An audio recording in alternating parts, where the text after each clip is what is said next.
오늘은 성탄절 맞이해서 오늘 누가복음 2장 8절에서 14절 말씀을 가지고 낮은 곳에 오신 예수, 낮은 곳에 오신 예수라는 제목으로 말씀을 전합니다. 여러분, 인생을 힘들게 살아가는 사람에게 제일 필요한 것이 뭐겠습니까? 그것은 기쁜 소식을 듣는 겁니다. 기쁜 소식을.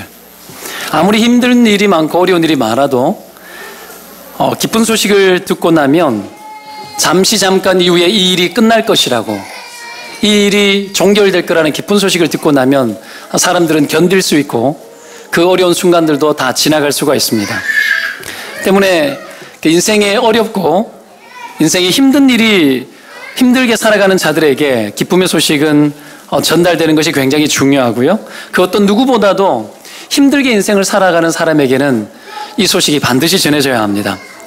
이스라엘은 굉장히 오랫동안 시련 속에서 살았습니다. 나라를 잃고 수많은 이스라엘 백성들이 다른 나라로 포로로 잡혀가고 수백 년의 세월이 흐르면서 여러분, 이 온 세계의 강대국들이 강대국들을 점령을 하고 또 다른 나라가 또 점령을 하고, 이런 과정 속에서 이스라엘이라는 나라는 정말 볼품없는 나라로 전락한 것 같았고 모든 것이 끝난 것 같은 그런 나라가 되었습니다. 이제는 로마 시대가 되었고 로마의 그 폭정과 그 로마 시대의 그 분위기 속에서 이스라엘은 존재하게 되었죠. 여러분, 아픔이 오래되면 소망이 끊어집니다. 그렇지만 이스라엘 백성들의 처지가 아무리 그러할지라도 그들은 쉽게 소망을 포기할 수가 없었습니다. 왜냐하면 그것은 하나님께서 성경 속의 많은 선지자들을 통해서 메시아가 올 것이라고 예언했기 때문에 그렇습니다. 언젠가 메시아가 오면 우리를 이 고통 가운데서 건져낼 거라고 그들은 믿었습니다. 비록 그 메시아가 언제 올지, 어떤 모습으로 올지, 그리고 아무도 그 메시아가 누구에게 올지에 대해서 사람들은 알지 못했지만, 비록 막연하고 희미한 그 상황 속에서도 그들은 한 줄기 소망의 빛처럼 메시아가 올 거라는 그 기쁨의 소식을 심령 깊이 붙들고 살았습니다. 때문에 우리가 인생이 힘들 때마다 가져야 될 생각이 한 가지가 있습니다. 그것이 뭐냐면은 예수 그리스도가 와야 된다라는 생각입니다. 예수 그리스도가 와야 된다라는 생각입니다. 내 인생 가운데 예수님이 계셔야 되겠고 함께 해야 된다는 생각입니다. 그래서 예수 그리스도의 이름을 성경은 이렇게 이야기합니다. 임마누엘, 하나님이 우리와 함께 한다. 그분은 우리를 떠나는 분이 아니다. 하나님은 언제든지 자기 백성들과 함께 하는 분이시다. 이스라엘이라는 이 이름이 정말 그들에게는 필요했습니다. 그들의 형편을 보면 하나님이 없는 것 같았습니다. 그들의 처지를 보면 과연 하나님이 이 민족의 하나님인가, 이스라엘의 하나님인가, 그들은 질문을 할 수밖에 없을 만큼 상황들은 좋지 못했습니다. 오늘 우리가 살아가는 이 시대에도 우리는 어려움을 경험하고 아픔도 많이 경험합니다. 과연 하나님은 계신가? 과연 하나님은 살아계셔서 나의 하나님으로 계시고 임마누엘 하시는 분이신가? 과연 내게는 살아계신 하나님으로 주님은 계시고 오늘도 내게 오고 계신가? 우리는 고통 중에 이 질문을 하지 않을 수가 없습니다. 여러분, 언제나 그랬지만 그 당시에도 나라의 형편이 힘들고 아무리 어려워도 그런 상황 속에서 여전히 배가 부른 사람도 있었을 겁니다. 그리고 누구는 초라하게 인생을 살아가지만 누구는 화려하게 여전히 살아가는 사람들이 이 시대에도 분명히 존재했습니다. 그렇게 살아가는 사람들에게 예수 그리스도의 존재, 메시아의 존재가 그들에게는 필요치 않는지는 모르겠습니다만은 오늘 성경은 분명히 우리에게 한 가지 보여주는 것이 있습니다. 그것은 예수 그리스도는 그들에게는 어떤지 몰라도 적어도 예수 그리스도가 나타난, 예수 그리스도가 만나고 예수 그리스도가 임해주신 그 자리는 낮은 자리였고, 그리고 지극히 낮은 사람들 가운데 예수님께서는 오셨다라는 것, 그것은 명확한 사실입니다. 왜 예수님께서는 왕궁에 오지 아니하고 예루살렘, 여러분 그 도성에 오지 아니하고 예루살렘 변방에 있는 베들레헴이라는 촌락에 그 구속진 곳에 예수 그리스도가 오셨는가? 그리고 그들은 캄캄한 밤에 벌건 대낮에 멋진 곳에 나타나지 아니하시고 캄캄한 밤에 암흑과 같은 세계 속에 살아가는, 그리고 그 암과 같은 세상 속에서도 그 밤에, 여러분 짙은 밤에 그것도 목자들에게 제일 먼저 나타나셔서 기쁨의 소식을 전하셨겠는가? 왜 하필 목자이겠는가? 여러분, 그들은 낮고 낮은 자들이었기 때문이었습니다. 언제나 그렇지만 여러분, 감격이라는 것은 풍성한 자들은 누리기 힘듭니다. 넉넉한 자에게는 화려한 음식도 감동이 없고, 그리고 장롱 속에 가득한 옷도 나에게 만족이 되어지지 않을 수 있습니다. 그 좋은 집도 여러분 안식이 되어지지 못할 수도 있습니다. 제가 총신신대원에 다닐 때 1학년 입학할 때 이야기입니다. 1학년 입학하기 전에 동교의 의학 강좌라는 걸 합니다. 히브리어 헬라어를 배우고 기본적으로 기본을 테스트하고 합격해야 1학년에 들어갈 수가 있습니다. 그걸 열심히 할 때 1997년도가 되겠군요. 그때 그 양지 캠퍼스, 그곳은 굉장히 추운 곳이었습니다.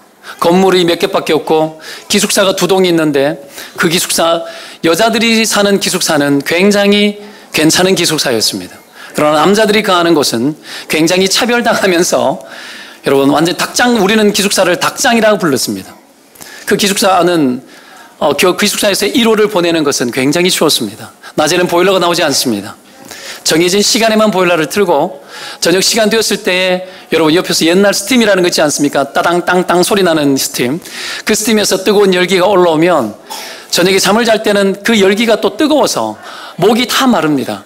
그럼 바닥에다가 바가지로 물을 한 바가지를 바닥에 부어놓고 그렇게 보내는 거예요.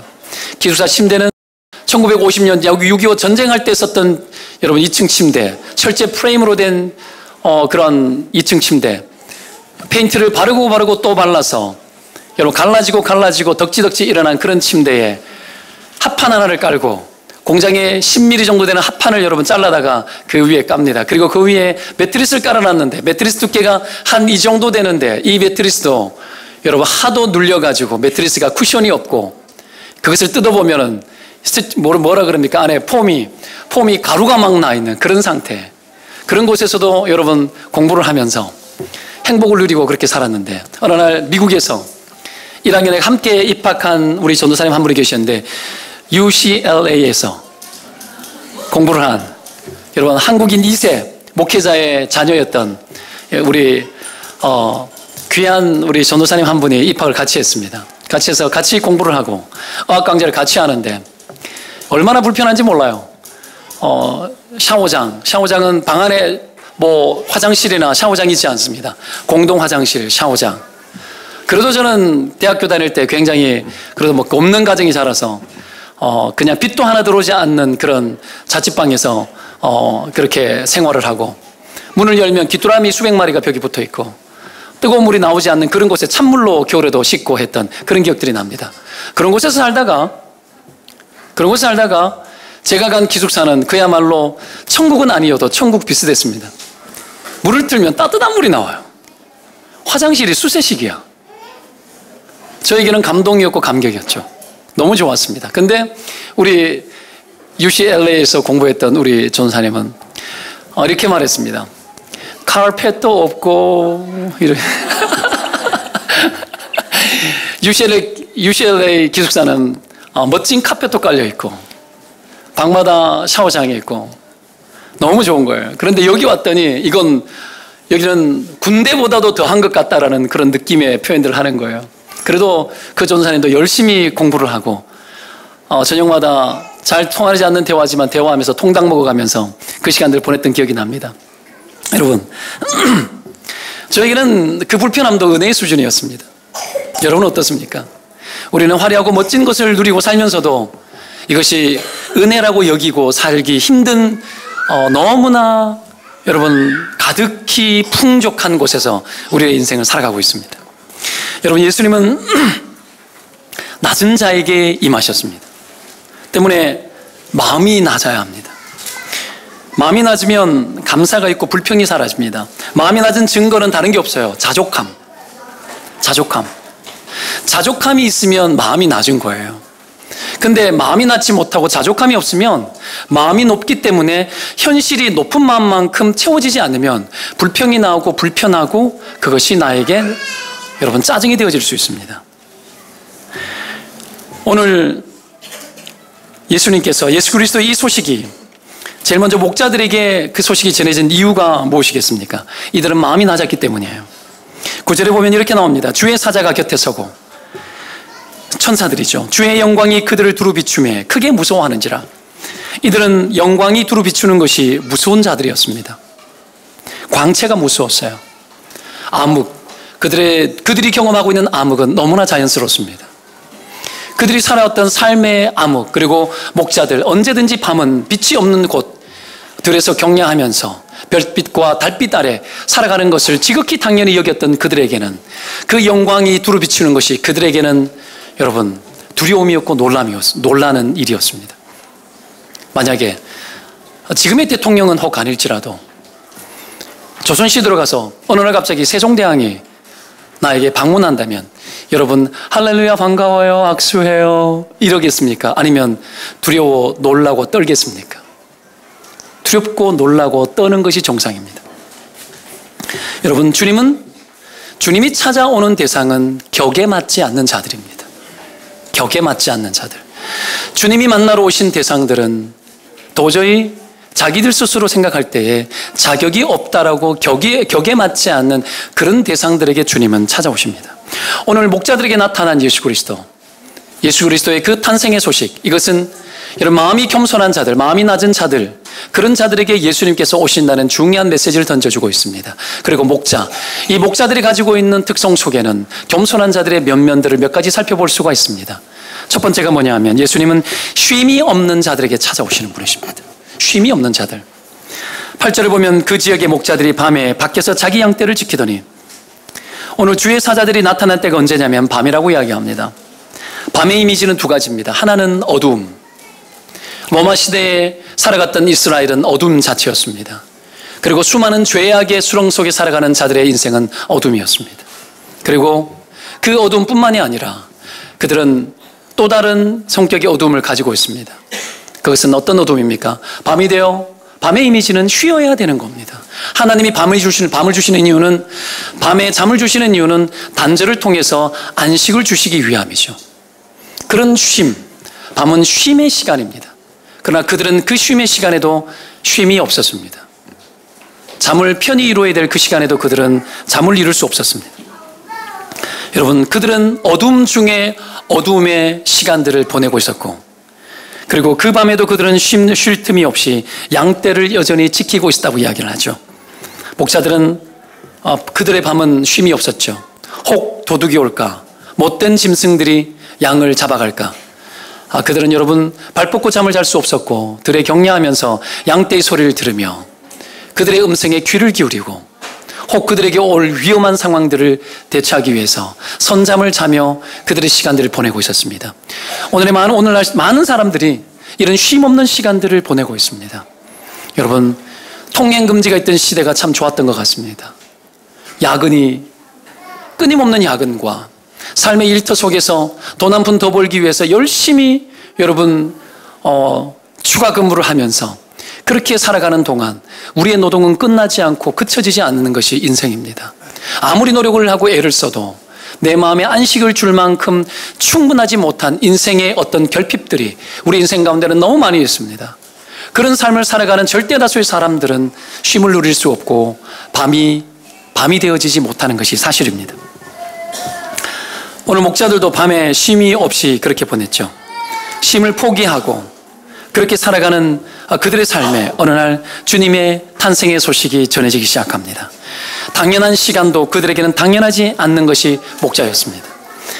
그렇지만 이들 삶에 여러분 불평이 없는 것 같고, 자기에게 주어진 그 삶에 대해서 초연히 받아들이고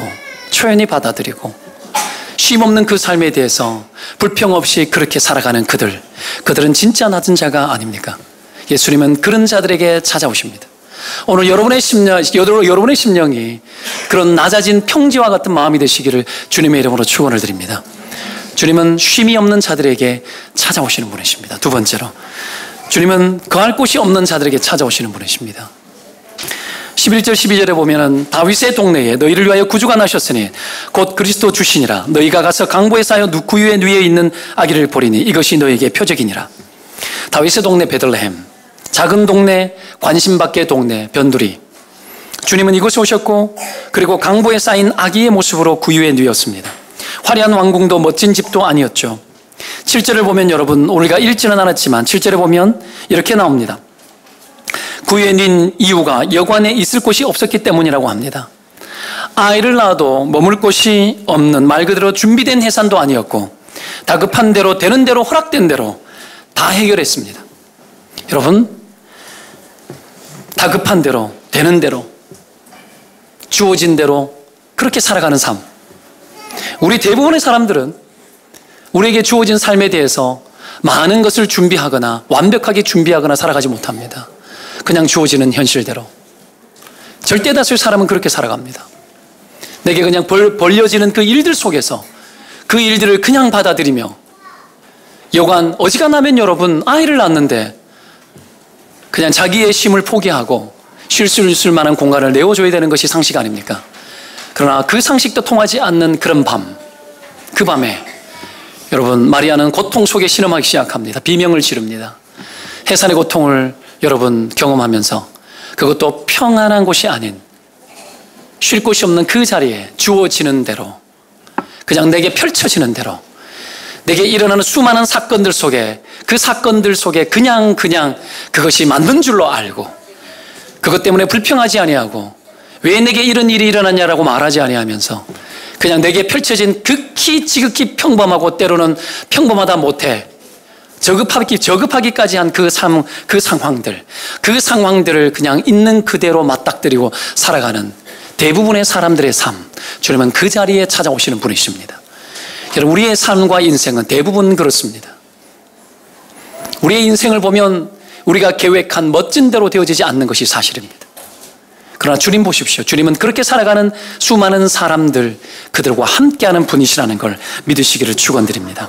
예수님은 그래서 여우도 굴이 있지만 나는 머리 둘 것도 없다고 이야기하신 거죠. 예수님의 삶에 여러분 안락은 존재하지 않았습니다. 아마 예수님께서 그런 것을 추구하셨다면 예수님은 아주 멋진 곳에서 태어나셨겠죠. 그러나 그러지 않으셨습니다.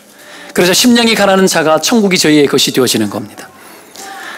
밤에 8절에 보면은 밤에 밖에서 양떼를 지켰다고 합니다. 하늘을 지붕 삼아 집 없이 떠돌아다니면서 한 곳에 머물 수 없는 그들, 주님은 이런 자들에게 임하셨습니다. 여러분 한번 보십시오. 내가 찾아갈 수 있는 곳이 있다면 얼마나 놀랍습니까?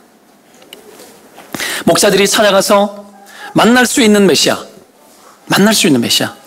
목자들이 들어갈 수 있는 곳,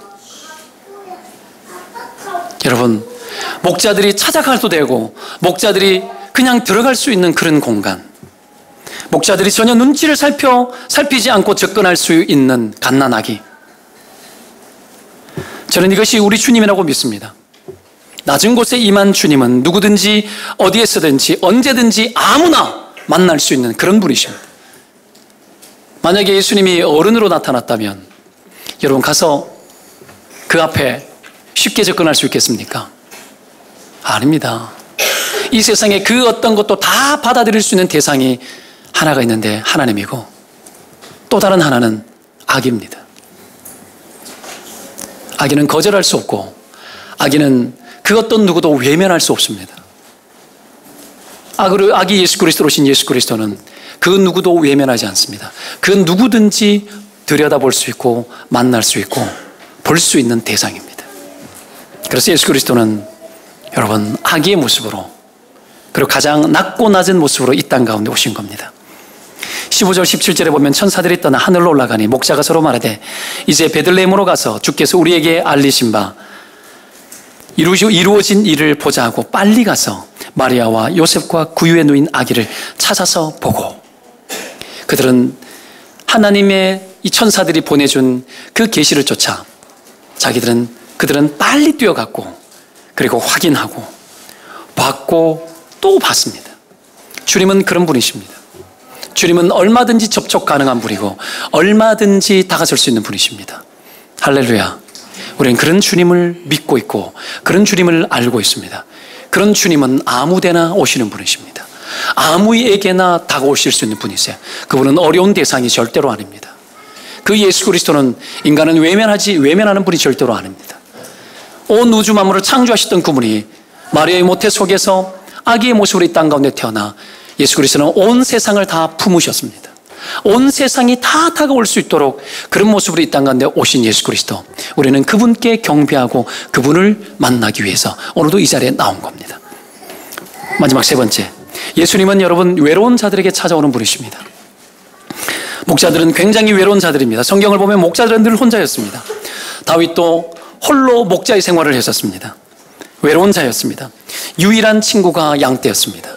오늘 본문에 보면은 목자들이라고 나옵니다. 우리가 잘 아는 아브라함이 자기 롯과 함께 양을 칠 때에 그들이 서로 다투었다고 합니다. 그래서 목자들은 양들이 다투기 때문에 자기의 블럭과 자기의 영역들이 따로 있었습니다. 비록 들판에 멀리서 목자들의 모습들을 볼 수는 있지만 그들은 함께 양떼를 썩거나 그렇게 하지는 않았습니다. 그래서 늘 홀로 자기 양떼를 지키고 자기의 일에 충실하게 살아갔던 것이 목자였습니다. 그래서 늘 외로웠습니다. 우리가 잘 알고 있는 다윗, 사무엘이 왕의 기름 부으심을 주기 위해서 이새의 집으로 왔을 때에 이새에게는 8명의 아들이 있었고 그 중에 다윗은 막내, 히브리어 하카톤이라고 나오는 그 막내로 있었습니다. 그러나 7명의 모든 형제들은 사무엘 앞으로 한 명씩 등장하여서 그가 왕으로 세워질 인물인지를 사무엘을 통해서 하나님이 메시지를 주셨는데 7명 모두는 아니라고 하나님이 중심을 본다고 말하면서 다 지나가게 하셨습니다. 그럼에도 불구하고 이새 그의 아버지는 다윗을 부를 생각을 하지 않고 있었습니다. 왜요? 그는 말제라, 하카톤이라, 그는 인간적으로 볼 때 볼품이 없었고 그는 들에서 양이나 치고 있는 그런 아들이었기 때문에 그렇습니다. 가족들 중에서도 양을 치는 자녀들은 가장 천하게 여겨지는 자녀들이 감당하는 것이 보편적이었습니다. 때문에 다윗은 집에 있지 아니하고 멋있는 식탁 교제 속에 있지 아니하고 다윗은 그 순간에도 들판에 있으면서 양을 치고 있었습니다. 그가 다윗이었죠. 그래서 여러분, 목자들은 그냥 외로운 것이 아니라 그들의 외로움은 진짜 외로운 소외였습니다. 소외. 사람들의 눈에 들지 못하고 관심 밖에 나 있고 아무도 관심 가져주지 않는 여러분 그런 대상들. 여러분, 이 대한민국 땅 안에도 지금 수많은 사람들이 소외되어져 있고 관심 밖에 있는 사람들이 많이 있습니다. 혹 우리가 이렇게 멋지게 예수를 믿고 교회를 다녀도 때로는 내가 소외된 것 같고 내가 홀로인 것 같은 그 느낌들은 여전히 우리 안에 존재합니다. 부부로 살아가지만 때로는 외로울 때가 있습니다. 같은 침대를 쓰고 같이 잠을 자지만 때로는 이 남자가, 이 여자가 때로는 너무 낯설 때가 있고 때로는 내 남편 같지 않고 내 아내 같지 않을 만큼 섭섭하고 외로울 때가 있습니다. 얼마든지요. 우리의 자녀들, 여러분, 이 혹독한 세상 속에 태어나서 마음껏 마당을 밟고 뛰어놀며 살아가야 될 이 아이들이 누리지 못하고 여러분 학교에서 돌아와 하루 종일 학원에서 전전하면서 이 시대를 뚫고 지나가기 위해서 혹독한 대가집을 하고 있는 이 아이들, 외로운 아이들입니다. 외로운 아이들입니다. 인생을 쉽게 살아가는 아이들이 아닙니다. 이들에게도 아기 예수 그리스도는 필요합니다. 그리고 세상에 완전히 가려져 있어 알지 못하는 그들이 아닐지라도 순간순간 우리의 인생 가운데 찾아들어오는 외로움과 여러분, 그리고 소외감, 그 소외감 속에 살아가고 있는 그 어떤 누구일지라도 예수 그리스도는 반드시 필요한 분이고 주님은 그런 자들을 만나기 위해서 이 땅 가운데 오셨습니다. 그래서 수고하고 무거운 짐진 자들아 다 내게로 오라, 내가 너희를 쉬게 하겠다고 말씀하셨습니다.